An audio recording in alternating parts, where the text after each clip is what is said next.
Hello दोस्तों, आपका स्वागत है जीए एकेडमी में। आज हम इस वीडियो में बात करेंगे ग्रेड 2 इंग्लिश के सिलेबस के बारे में।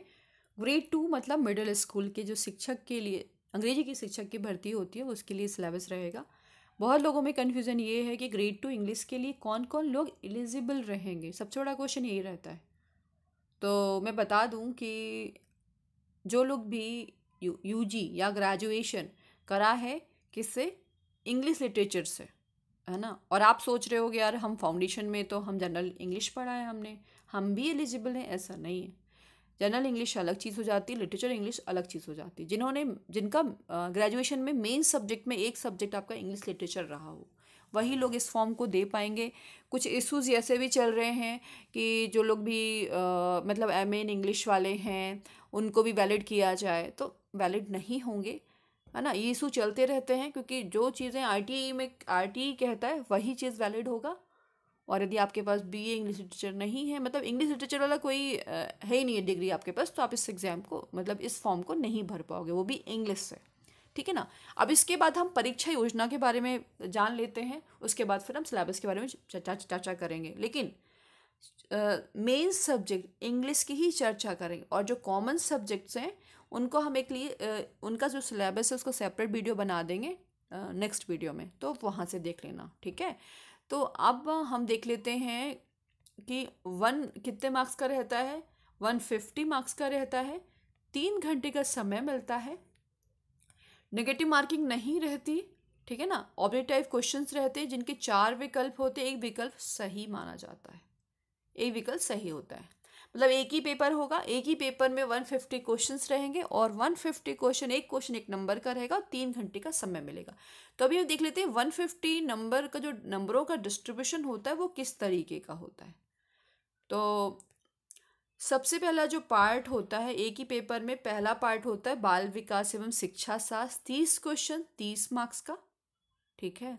इसके बाद रहता है भाषा फर्स्ट, लैंग्वेज फर्स्ट, हिंदी अंग्रेजी संस्कृत या उर्दू में से कोई एक भाषा चूज करनी होती है, जिसमें से 30 क्वेश्चंस, 1 मिनट, 30 क्वेश्चन 30 मार्क्स का। ठीक है। इसी तरीके से सेकेंड भाषा, हिंदी या अंग्रेजी या संस्कृत या उर्दू में से कोई एक भाषा चूज कर सकते हो, 30 क्वेश्चन 30 मार्क्स का। और जो हिंदी या अंग्रेजी या संस्कृत उर्दू में कोई एक लैंग्वेज लेते हो तो फर्स्ट लैंग्वेज चेंज होनी चाहिए।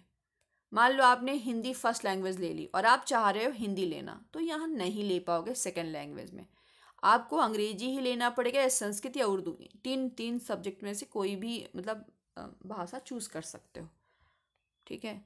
जिसका मतलब यही है कि जो फर्स्ट लैंग्वेज होगी वो सेकेंड लैंग्वेज से डिफरेंट होगी। ये टोटल मेरा कितने हो गए, 90। अब हम बात करेंगे मेन सब्जेक्ट की, जो कि आपका क्या है, अंग्रेजी। ठीक है ना। जो गणित तो आएगा नहीं, विज्ञान तो आएगा नहीं, समाज विज्ञान आएगा नहीं, आएगा तो क्या आपका मेन सब्जेक्ट अंग्रेजी, जिसमें 60 क्वेश्चन 60 मार्क्स का। अब ठीक है ना, 90 + 60 = कितना, 150 हो गया। अब हम देख लेते हैं कहाँ से पढ़ना है आपको, है ना, क्या स्तर रहेगा एग्जाम का, ये सब आपको देखना होगा। बाल विकास एवं शिक्षा शास्त्र के प्रश्न 11 से लेकर के 14 वर्ष आयु समूह के शिक्षण एवं सीखने के शैक्षिक मनोविज्ञान पर आधारित होंगे। मतलब 11 से 14 वर्ष की आयु तक के समूहों के बच्चों के शिक्षण और सिखाने में जो भी शैक्षिक मनोविज्ञान सिद्धांत का मतलब काम लेते हैं, तो वही से ही क्वेश्चन पूछे जाएंगे। विशेषताओं की समझ, आवश्यकता, विभिन्न प्रकार के शिक्षार्थियों का मनोविज्ञान, बहुत सारे विद्यार्थी होते हैं, उनका मन क्या कहता है ना। अलग अलग विद्यार्थी अलग तरीके से सोचते हैं। शिक्षार्थी के साथ संवाद और सिखाने हेतु अच्छे फैसिलिटेटर की विशेषताएं एवं गुणों पर आधारित रहेंगे। अब हम फर्स्ट लैंग्वेज जो बोल देते हैं, फर्स्ट लैंग्वेज के प्रश्न आवेदन पत्र में चुनी गई भाषा के माध्यम से प्रोफिशिएंसी पर आधारित होंगे, है ना। अब आप ये सोच रहे हो, मतलब फर्स्ट लैंग्वेज आपने हिंदी ले लिया और फर्स्ट लैंग्वेज में अंग्रेजी आपको बहुत इजी लग रही है ना। आवेदन में आपने हिंदी लिया हुआ है, जब आप फॉर्म भरे तो आपने हिंदी फर्स्ट लैंग्वेज ले ली, लेकिन आपको अंग्रेजी जब गए वहाँ देखा अंग्रेजी बहुत अजीब क्वेश्चन आ रहे हैं, तो आपको अंग्रेजी नहीं करना, वहाँ पे आपको हिंदी करना। इस बात का ध्यान रखना, क्योंकि आपने हिंदी चूज़ करी है फर्स्ट लैंग्वेज। अब जब सेकेंड लैंग्वेज की बात कर लेते हैं, तो सेकेंड लैंग्वेज फर्स्ट लैंग्वेज दोनों डिफरेंट होगी।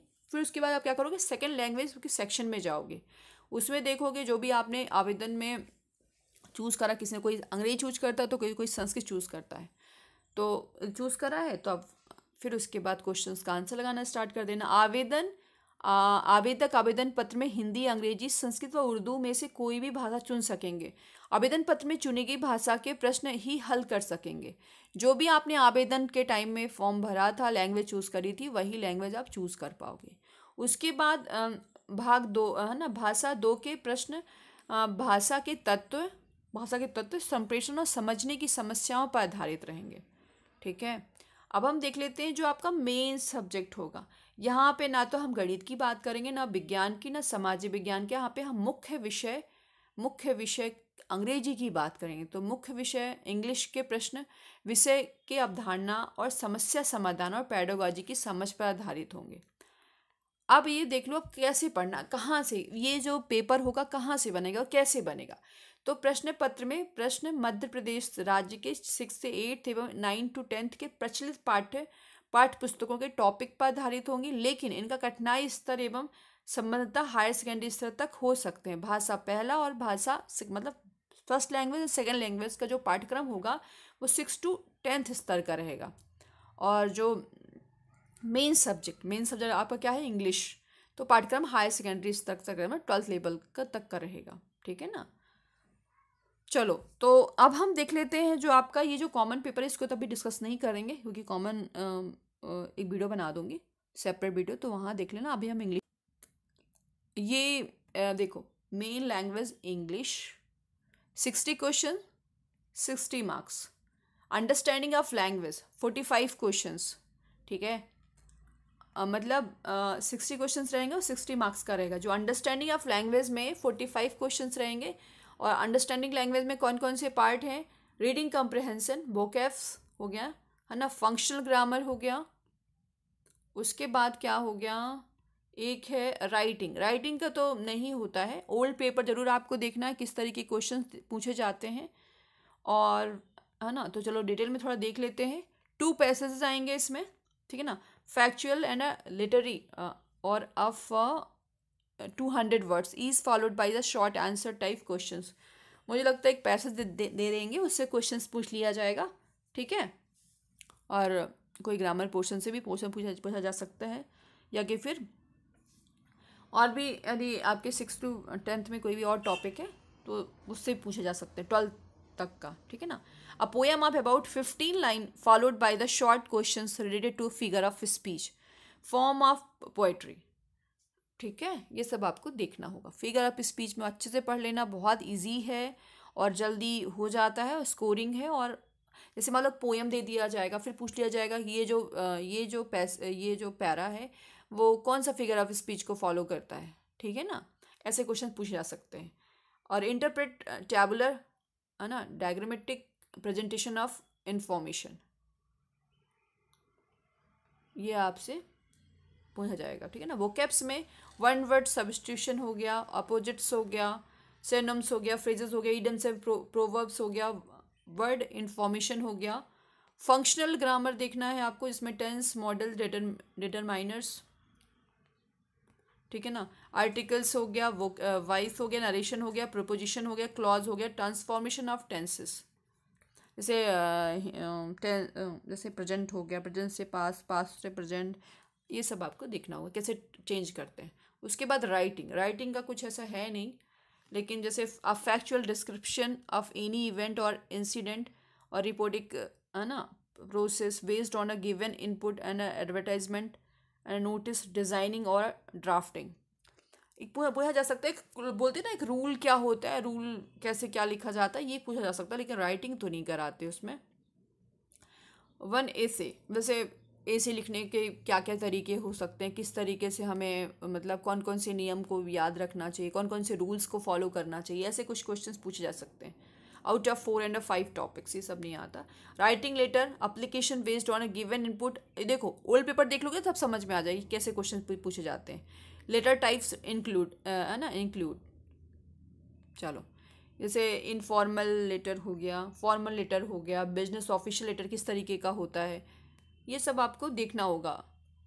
Letter to editor, personal and information letter किस तरीके से लिखा जाता है, एप्लीकेशन फॉर अ जॉब, ये छोटी छोटी चीज़ें जो है ना, आपको शॉर्ट नोट्स तैयार करने हैं। ओल्ड पेपर भी अपलोड कर दूंगी जिससे आपको एक आइडिया हो जाए कैसे आपको करना है। अब हम देख लेंगे 15 क्वेश्चन, है ना, जो कि पेडागोजी ऑफ लैंग्वेज डेवलपमेंट से आएगा, जिसमें लर्निंग एंड एक्विजिशंस, ये टॉपिक पहला टॉपिक रहेगा, जिसमें need for learning English, objective of teaching English, ठीक है ना, quality of good language teacher and a method of approaches, grammar, translation, direct, है ना, bilingual, communicative and structural integrated, ये सारा कुछ आएगा मेथड और अप्रोचेस में, ठीक है। और लैंग्वेज स्किल्स में जैसे लिसनिंग हो गया, स्पीकिंग हो गया, रीडिंग हो गया, राइटिंग हो गया, LSRW, ठीक है, ये सब आपको पढ़ना होगा। Importance of listening and reading, importance of speaking and writing, इनका बहुत बड़ा डिटेल में आप शॉर्ट नोट्स तैयार कर लेना, क्योंकि बहुत क्वेश्चन पूछे जाते हैं और कन्फ्यूज़न भी बहुत सारा होता है। ऐसा नहीं कि आपको कन्फ्यूज़न नहीं होगा, है ना। Perspective and role of grammar in the language learning, part of speech, है ना, punctuation marks and the framing questions, ये सब आपको देखना होगा।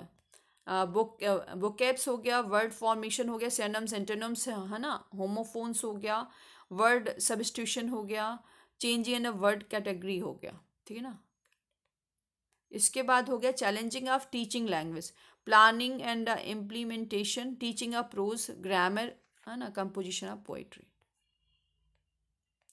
Evaluation, learning enhancement program, active learning methodology, CCE, इसी तरीके से रिमेडियल टीचिंग। अब आगे और देखेंगे टीचिंग एंड लर्निंग मटेरियल्स में टेक्स्ट, है ना, preparing exercise based on a text books,